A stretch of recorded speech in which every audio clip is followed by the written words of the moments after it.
ilk kıblesi Mescid-i Aksa'ya saldırmak, Allah'ın, tüm meleklerin, tüm insanlığın lanetini üzerine almaktır.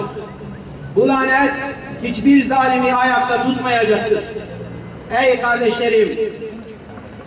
İslam düşmanlarının Müslümanlara karşı yürüttüğü baskı, işkence ve katliamlarla ve Mescid-i Aksa'nın işgal edilmesiyle bir kez daha ehli küfrün gerçek yüzü ortaya çıkmıştır. Biz Müslümanlar olarak kutsal mescidi işgal edenleri lanetliyor, Allah'ın kahar sıfatıyla onları perişan etmesini diliyoruz. Müslümanlar olarak bu zulme karşı çıkmak, yeryüzünde 3. kutsal mescidimiz olan Beyt-i Makdis sevgisini içimizde daha da büyütmek için buradayız. Dünyaya şunu haykırıyoruz. Müslümanlar kahrolsun!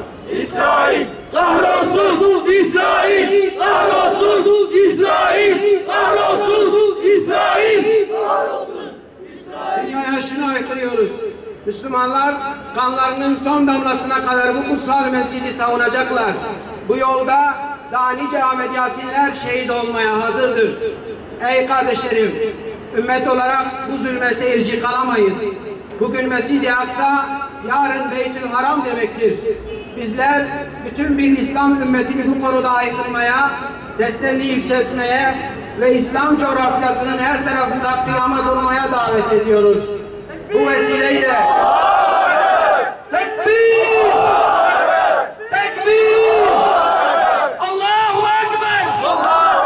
Allahu Ekber! Aksa'ya selam! Direnişe devam! Aksa'ya selam! Direnişe devam! Bizler Müslümanlar olarak bu saldırıların asla karşılıksız kalmayacağını onlara hatırlatıyoruz. اللهم أنت ربنا لا إله إلا أنت خلقتنا ونحن عبادك ونحن على عهدك ووعدك ما استطعنا اللهم ربنا اغفر لنا ذنوبنا وكفر عنا سيئاتنا وتوفنا مسلمين اللهم انصر الإسلام والمسلمين اللهم انصر الإسلام والمسلمين في كل مكان على اليهود والظالمين والطاغين والمجرمين. Ya Rabbi senden yardım istiyoruz.